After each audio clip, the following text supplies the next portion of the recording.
Good morning. We're learning English Masman Domari and Kal Manuva and Hashem Shaliyah.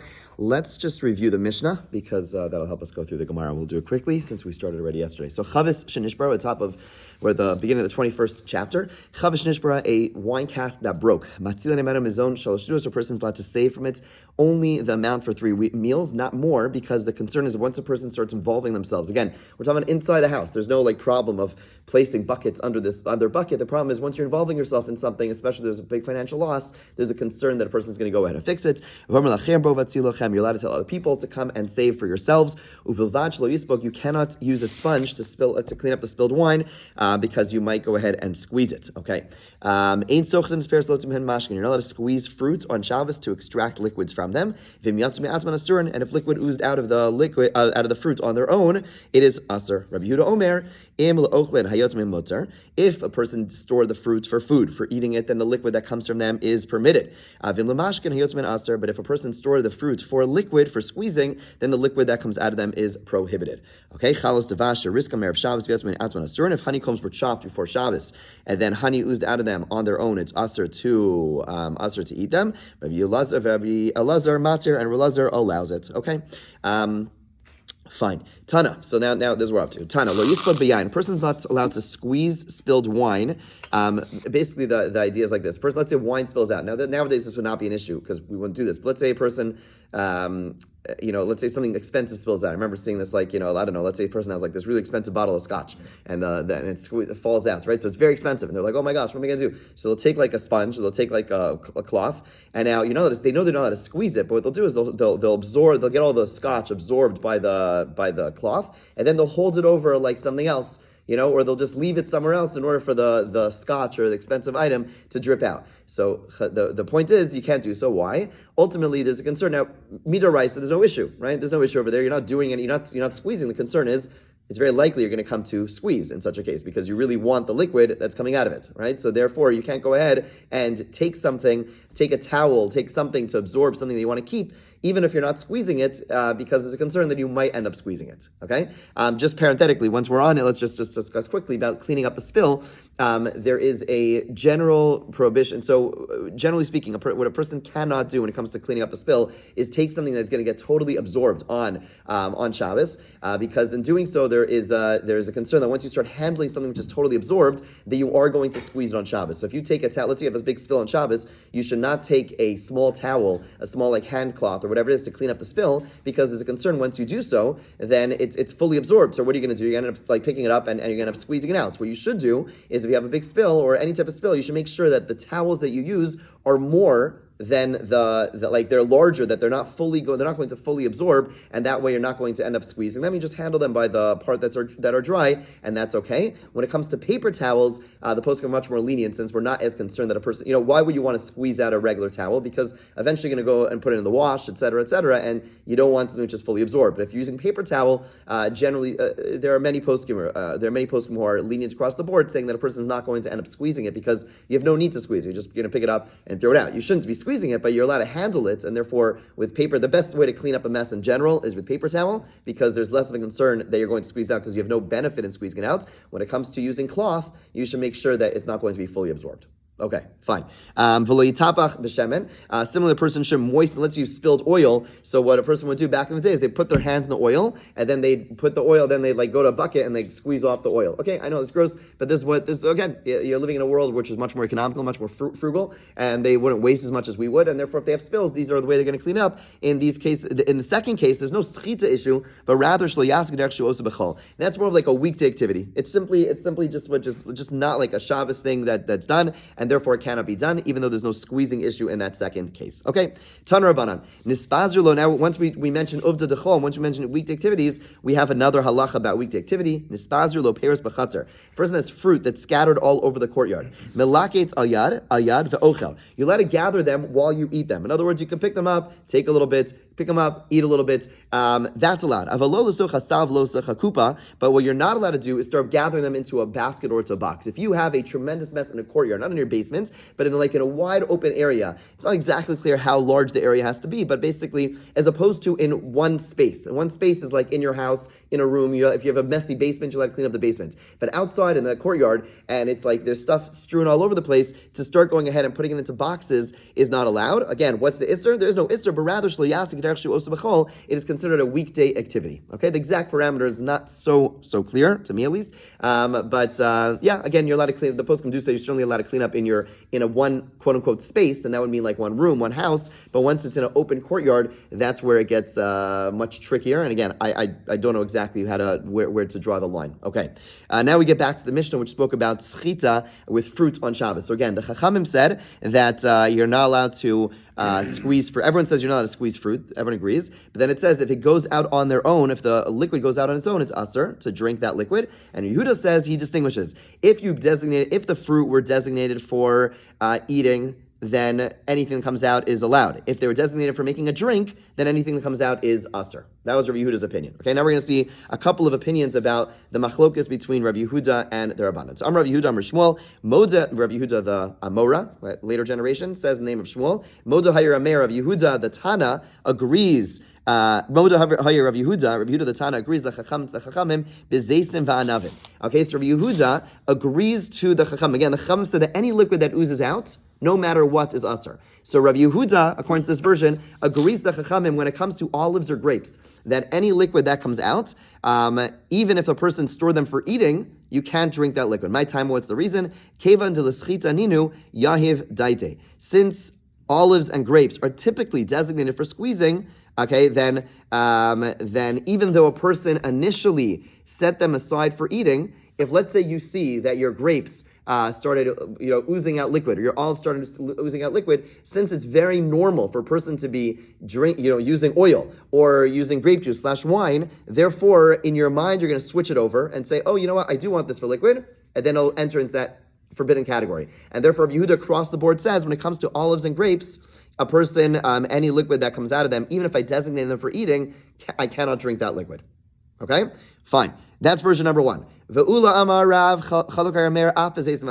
According to Ula, he says that Rabbi Yehuda disagrees even by olives and grapes. In other words, he holds that if you designate your olives and grapes to be eaten and liquid comes out, according to Rabbi Yehuda, it's always going to be permitted. I agree as I can't squeeze it, but again, we're arguing about liquid that comes out on its own. According to this version, even with olives and grapes, liquid that comes out, if I didn't designate it for any liquid that comes out, then if I designated it for eating, not for squeezing, then I'm allowed to drink that liquid. In other words, according to this version, he does not distinguish between olives and grapes and other fruits. Okay, Rabbi Yochanan Amar, halacha Rabbi Yehuda b'shar peros. Okay, third version, Rabbi Yehuda, the halacha is like Rabbi Yehuda with other fruit. In other words, let's say your pomegranates and your melons or whatever it is, we agree to Rabbi Yehuda that if a person stored it for eating, then any liquid that comes out is permitted. Okay? However, the halacha does not follow like Rabbi Yehuda by olives and grapes. In other words, with olives and grapes, if a person designated for eating and liquid comes out, even though Rabbi Yehuda would hold I'm allowed, we don't hold like Rabbi Yehuda. Okay? Let's keep on reading. We'll eventually get to what the halacha is. Amar Rabba, Amar Rabbi Yehuda, Amar Shmuel. Moza, this is the most confusing version. Moza haya Rabbi Yehuda l'chacham b'zeisim anavim. According to this version, we say Rabbi Yehuda agrees with the chachamim when it comes to olives and grapes. Again, what does that mean? What that means is as follows. If one more time, just to review, because it's a little confusing. Everyone agrees you cannot squeeze fruit on Shabbos. Everyone agrees, okay? We'll see some exceptional scenarios where a person could squeeze. But we're talking about in a scenario of a person squeezing fruit for liquid, you cannot do so. Okay, we're not talking about squeezing into another solid, which, as we'll see, is going to be something that would be allowed. But if a person squeezes fruit into a cup, right? You have a melon, you have a strawberry, you have a grape, whatever it is, olive, you squeeze into a cup, everyone agrees it's asur, okay? Then we had a machlokas in the Mishnah about liquid that comes out on its own. The Chachamim said, since you can't squeeze out liquid, therefore any liquid that comes out on its own, you cannot drink that liquid. Why? It's a gezerah, it's a decree, because if I allow you to drink the liquid that comes out on its own, then you might come to squeezing it. Okay? Across the board. Rabbi Yehuda said, no, there's a distinction. If you designated the fruit to use for drinking, then it's going to be, if you designate the fruit to be for drinking, then any liquid that comes out on its own, you're not allowed to drink. But if you designate it for eating, then you are allowed to drink. That was Rabbi Yehuda's statement, okay? Now, there is no mention in the Mishnah about which type of fruit, right? So comes along Rabbah in the name of Rabbi Yehuda Shmuel and says that Rabbi Yehuda agrees to Chachamim when it comes to olives or grapes. Okay, by olives or grapes, he agrees that even if you designate it for eating, any liquid that comes out cannot be drunk on Shabbos. Umodim Chacham Rabbi Yehuda b'shar peros, and the Chacham agreed to Rabbi Yehuda when it comes to other fruits. Okay, by other fruits, if you designate it for eating, then you are allowed to drink it. Now, based on that statement, is there any machlokas left? Right? In other words, if you say that Rabbi Yehuda agrees to the Chacham about this case, and the Chacham agreed to Rabbi Yehuda about that case, then what are they actually arguing about? They're all agreeing. They're just saying the same thing, right? They just said it in different ways. So, right, that's the Gemara's next question. In what case do they disagree, right? If you tell me again that Rabbi Yehuda agrees to Chachamim that with olives and grapes, if I just left them in a bucket and then they started oozing out, then everyone agrees that I can't drink that liquid. And then you said that everyone agrees that in a situation with other fruits, if you left it in a bucket and you put it there for storing, then everyone agrees you're allowed to drink it. If you put it there for liquid, you're not allowed to drink it. So what exactly are they disagreeing about? So again, Rabbi Yirmiyah asks Rav Amma, what do they argue about? Amrlei lechi tishkach. Great answer. Rav Abba says, when you study, you'll find out. Good teacher. He says, go figure it out yourself. I'm not telling you. Okay, doesn't tell him. He doesn't want to tell him. This one of my teachers, Rav Mendel Blachman, he said that when he became a Rebbe, Rav Hutner called him aside. He said, I'll give you one piece of advice. He says don't give an answer to your students unless their tongue is white from asking. Unless their tongue is white from asking. In other words, a person only appreciates an answer when there's a real question. It doesn't really fit for Amud Yomi or Daf Yomi. But the point is, the way to really, if you really want something to stick, if you really want to appreciate something, you don't just give someone the answer right away. Let them work on it. Let them appreciate there's a question, let them appreciate there's a problem, and then eventually get there. So that's what he's telling him. He's not being flippant. He's saying, go figure it out. Don't just ask me. Let's figure it out. Okay, fine. Amram Nachman Yitzchak. Rav Nachman Yitzchak comes and fills in the blank for us. He says, Mistabra b'tutim v'rimonim pligi. He says it's probable that the case where they do disagree is with mulberries or strawberries and pomegranates. Okay, in other words, now we're introducing the fact that there are really three categories. There's olives and grapes, which are almost exclusively used for, or often used for the liquid, for wine and for oil. That's category number one. And then there's going to be other category where it's almost never used for liquids, okay, for juice. And then you have the middle category where sometimes used for liquid and sometimes used for solid. Now, something to keep in mind, which we'll hopefully get back to lahalacha, and that is that nowadays, historically, strawberries and pomegranates were seen as an exception, that sometimes used it for juice, sometimes they didn't. But most fruit were just eaten. Nowadays, there's almost no fruit that you don't make a juice out of. Right? Every single fruit they're making juices out of. So according to most poskim, according to virtually all poskim, there's no longer three, even though we're about to discuss now a third middle category, really most poskim point out that most fruit nowadays are really in the category of tutim v'rimonim, of strawberries and pomegranates, since most fruit we're going to go ahead and make juices out of. Every fruit making juices out of. I don't know of any fruit, I can't think of any fruit, that we wouldn't make a juice out of, like everything, right? Everything you make juices out of. Fine. So, yeah, pomegranate certainly, but again, so let's just keep that in mind in the back of our head. Okay, fine. The time is on a brisa. So olives from which oil oozed, or grapes from which wine oozed on Shabbos if Nisan, and the person had stored them ben la'ochel ben la'mashkin, whether for food or for liquid. Hayotz ben aser. Everyone agrees. The Chachamim and Rabbi Yehuda agrees that the liquid that comes out of the grapes or the oil, whether you store them for eating, whether you store them for liquid, everything comes out of them as aser. That's category number one. Everyone agrees that's forbidden. Tutim shemashu lechamim yayin. V'rimonim shemashu lechamim yayin. This is the middle category. Strawberries from which liquid or oozed, or pomegranates from which liquid or wine oozed. V'chnisa la'ochlin.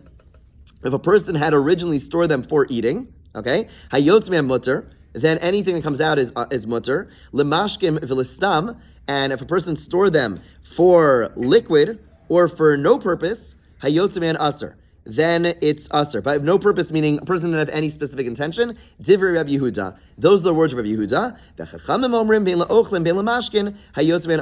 When it comes to tutim v'rimonim, whether you store them for food, whether you store them for liquid, anything that comes out of them is going to be aser.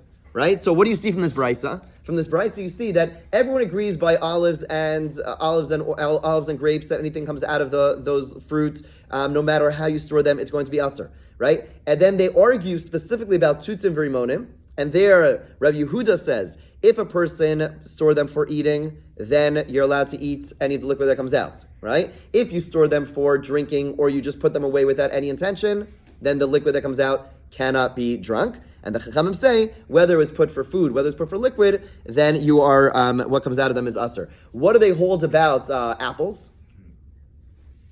They clearly, so there's no mention of them, so clearly apples are a third category, right? Apples are the category, when it said earlier, again, we're coming to try to answer the question, but you may ask, when do they argue? So they argue about tutim rimonim, but what they do, the Chacham agrees Rabbi Yehuda with other fruit meaning apples and oranges and all those fruit. Again, in the ancient world, where those were not used for juices, everyone would agree if those fruit were just put aside, not for the sake of, and they're just put aside for the sake of storing, everyone would agree that they are totally fine. Okay, what they do argue is that middle category of strawberries and pomegranates. Okay, now one of the things that comes out of this is that there's one fine. So now we basically have established, according to Rabbi Yehuda and the Chacham, just to summarize, that everyone agrees when it comes to olives and grapes, that any liquid that comes out of it, no matter how you stored it, is going to be asur on Shabbos. And when it comes to other fruits, if you store them for eating, then the liquid that comes out. So again, if you have your melon and your, whatever it is, any other fruits, that you put aside, any liquid that comes out of it is going to be you're going to be allowed to drink if you stored it for eating.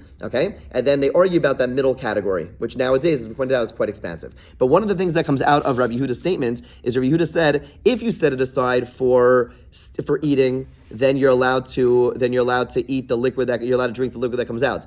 If you set it aside for drinking, or you put it aside with no specific intention, stam, then it's going to be asur. And that piece, the Gemara is going to question that piece, right? The Gemara is going to say, V'savar Rabbi Yehuda, stam asur. Does Rabbi Yehuda really hold that if a person put away these fruits with no stated purpose, it's forbidden to consume the juice? And then it's going to take us to a bit of a long discussion, so we're going to actually stop over here. The next one is quite short, and we're going to discuss Rabbi Yehuda's opinion, and ultimately we'll come to some conclusions about what to do with your melons or whatever it is, that again, the juices do come out of your grapefruit or whatever it is. Are you allowed to drink that juice that comes out on Shabbos? We will ultimately conclude that hopefully by tomorrow. Okay? Have a great day. Again, at 7:25.